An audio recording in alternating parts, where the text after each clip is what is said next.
जय श्री कृष्ण दोस्तों। आज हम तीसरे अध्याय की शुरुआत करने जा रहे हैं जो कि कर्मयोग से रिलेटेड है।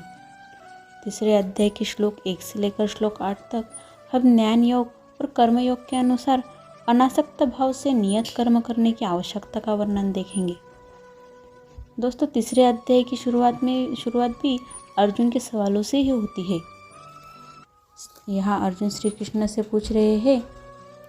अर्जुन उवाच ज्यायसी चेत कर्मणस्ते मता बुद्धिर्जनार्दन तत्किं कर्मणि घोरे मां नियोजयसि केशव। अर्थात अर्जुन बोले, हे जनार्दन, यदि आपको कर्म की अपेक्षा ज्ञान श्रेष्ठ मान्य है तो फिर हे केशव, मुझे भयंकर कर्म में क्यों लगाते हैं। दोस्तों, यहाँ अर्जुन श्री कृष्ण से पूछ रहे हैं कि अगर आपके हिसाब से कर्म से श्रेष्ठ ज्ञान है तो आप मुझे इस भयंकर कर्म को, मतलब इस विनाशपूर्ण युद्ध को क्यों करने कह रहे हैं। क्योंकि दोस्तों, अगर कर्म से श्रेष्ठ ज्ञान है तो वो ज्ञान तो अर्जुन को श्री कृष्ण से मिल ही रहा है, तो वो क्यों ऐसा युद्ध करे जिसमें उसे अपने ही लोगों को मारना पड़े। श्री कृष्ण कर्म से अधिक महत्व ज्ञान को देने कह रहे हैं, तो इस हिसाब से तो अर्जुन का प्रश्न बिल्कुल सही है।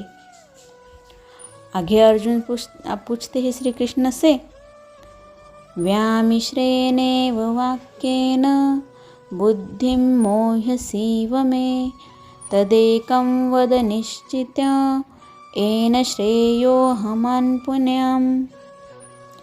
अर्थात आप मिले हुए वचनों से मेरी बुद्धि को मानो मोहित कर रहे हैं, इसलिए उस एक बात को निश्चित करके कहिए जिससे मैं कल्याण को प्राप्त हो जाऊं। दोस्तों, अर्जुन यहाँ कृष्ण से कहना चाहते हैं कि हे कृष्ण, आप मुझे कंफ्यूज ना करें।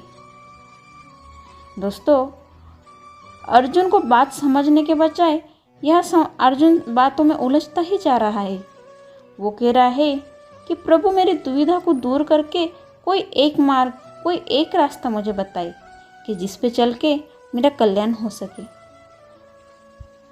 दोस्तों, कृष्ण जो ज्ञान अर्जुन को अर्थात हमें भी दे रहे हैं वो बहुत कॉम्प्लिकेटेड है, बहुत गहरा है और बहुत गूढ़ है।